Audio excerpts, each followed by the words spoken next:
In fantasy football, there are questions that can be answered to some degree of certainty. And then there are questions that really are very, very hard to answer with any degree of certainty. I'm much more interested in the latter. The former is, some of the certainty might be Joe Burrow could be out for much of the season, according to latest reports.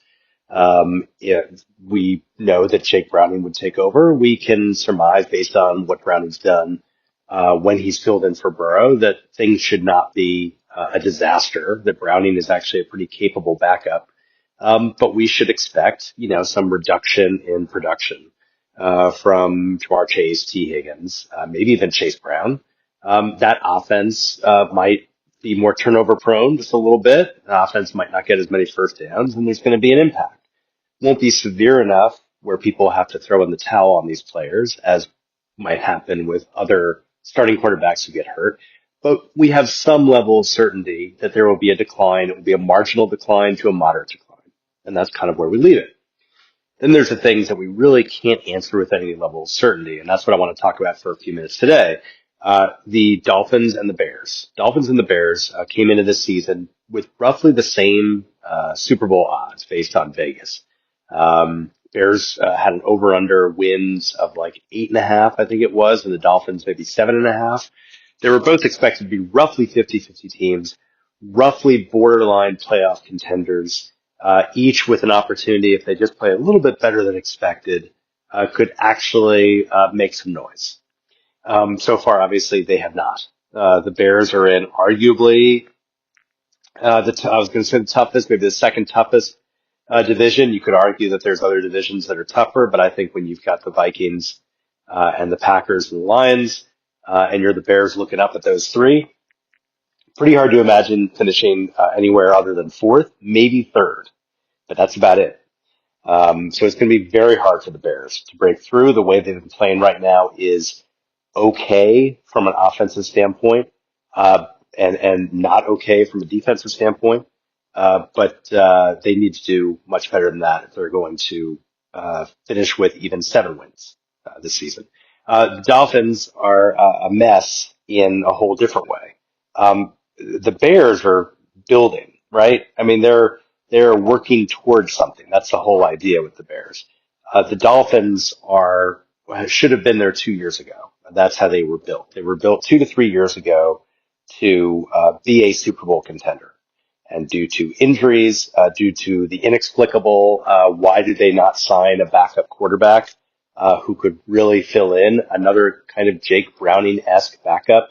So if Tua Tagovailoa did get hurt, they would still be able to compete in the postseason. They never did that. It's still inexplicable to me. But they're now at the tail end of what could have been a real heyday for this franchise that they would not have seen in the previous 40 years since Dan Marino's early career heyday.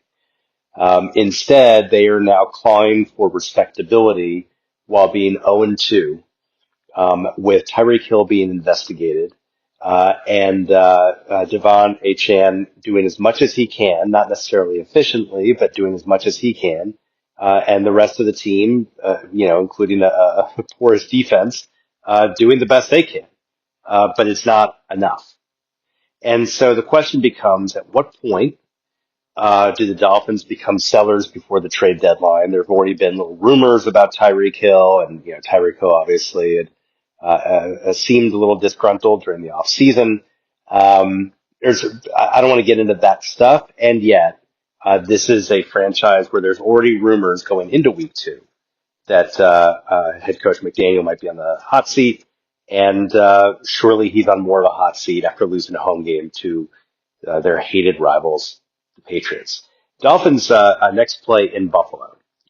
We can never assume anything, but it's safe to assume that the Dolphins will be fairly heavy underdogs against the Bills. It is safe to assume that in all likelihood they will lose to the Bills, which would put them at 0-3. They luck out after that. They get the Jets and the Panthers, and then the Chargers at home.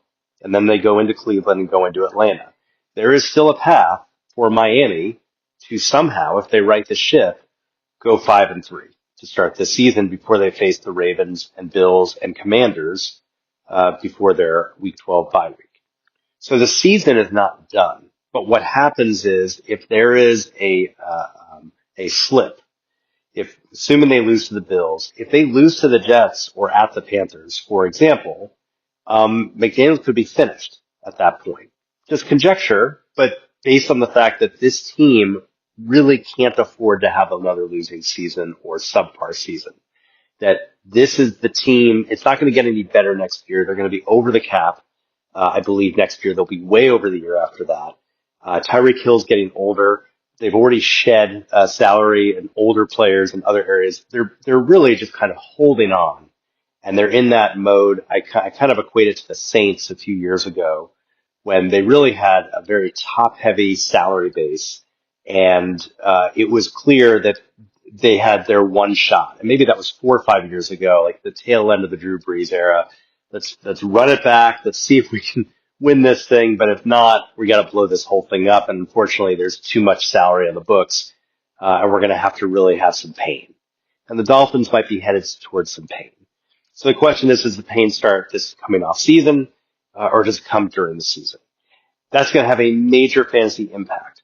It's impossible to answer that question because a lot of games have to be played. And the fact that they have a pretty favorable schedule starting in week 4 with the Jets, Panthers, Chargers to put at home, and then Browns and Falcons, it is reasonable to think that the Dolphins will stay competitive right up into late October. That's the hope. If you have Tyreek Hill, if you have Jalen Waddle, if you're in a super flex with Tua, if you have Devon Achane, then you are hoping for stability. That is the best thing. That is what every manager wants when you've got players that are productive or should be productive. You just want stability. Because once instability takes hold, then you cannot trust them anymore. I mean, look at it this week. Jalen Waddle, a lot of sit-start questions about Jalen Waddle that wouldn't have come up a year or two ago. Even some sit-start questions about Tyreek Hill that would not have come up any time in the last 5-6 years. So this is, or more. So this is an unusual time to have Dolphins players, and that is why one would hope, if you have Dolphins players, you are hoping that the Dolphins manage to be at least 500 by the time they get to the Ravens on October 30th. As for the Bears, different kind of team. There's also a lot of players that are fantasy relevant. Caleb Williams in some deep leagues with one quarterback, but also Superflex, obviously. DeAndre Swift is relevant in most leagues. And then, you've got a receiving core that to varying degrees looks like it could be great. And at the same time, it's hard to know whether DJ Moore is no longer startable, which obviously changes the whole complexion of this offense, because DJ Moore has been rock solid for years, and now suddenly maybe he isn't. The Bears are looking at, they're 0-2 right now. They've got the Cowboys, and they're at the Raiders. Neither of those are gimme wins for obvious reasons. And then after the bye week, they come back, and 3 of their next 4 games are road games against Washington, Baltimore, and Cincinnati. And then it follows up with Giants, and then road game against the Vikings, and then the Steelers, and then in Philadelphia, in Green Bay. Here's the concern, is that when you get into week 15, the start of the fantasy playoffs, and you have Bears on your teams, they will have played road games against the Packers, Eagles, Vikings, Bengals, Ravens, Commanders, not to mention the Lions. So you're looking at, I mean, I'm counting them up right now as I'm looking at it here on my screen, 6 road games that they will be underdogs, presumably, unless there's injuries to any of those teams. And obviously the Bengals, they could be a favorite for that. But with Jake Browning, and if everyone else is healthy, I think the Bengals would still be favorites at home against this Bears team. You would have 6 road games that really represents a gauntlet. That's a tough group. They're already 0-2.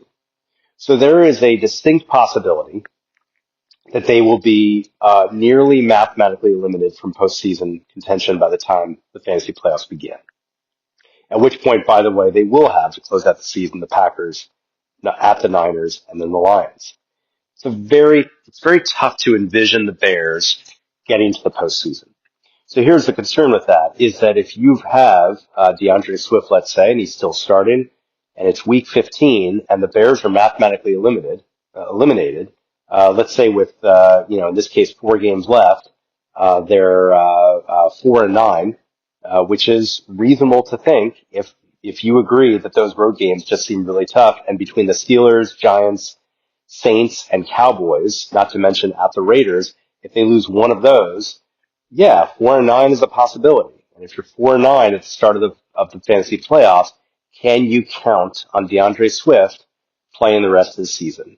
Or is there going to be some small injury that he might play through, but given the situation for the team, maybe he sits out a game.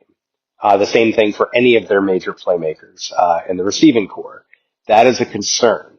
If you want your players to be playing late in the season, you are hoping the team has something to play for. Because as soon as they don't have something to play for, the risk goes up, for obvious reasons, that player might not play. It doesn't mean the risk goes up, 80%. It just means there is a greater risk. And you can look back in history and see teams that have very poor records, and you start to see their guys just go on the shelf. And that's just the way it goes. I'm not talking about concussion protocol or official kind of things that happen with the NFL, but I'm talking about, someone has, damaged their non-throwing, finger, or something like that, the middle finger is called, for a non-throwing hand for a quarterback. And maybe, they'll gut it out. They're fine because it's the non-throwing, but maybe the team says, you know what, this is our franchise quarterback. Let's not risk it. Just, let's set him down and put the backup in, and let's just get through this season so we can start fresh next season. That is entirely possible. That is why you do not want to see the Bears continue to lose if you have any of their playmakers on their team. These are things that you want to watch if you're in a league where there is a lot of trading. This is the time to really examine your roster if you have Dolphins or Bears. Do you want to sell at this point? With the Dolphins, you're selling not necessarily high, but you're selling at a respectable level. Tyreek Hill, if people believe that he might, get through this investigation, but there's a lot of people who do not want to invest in Tyreek Hill because of the unknown there.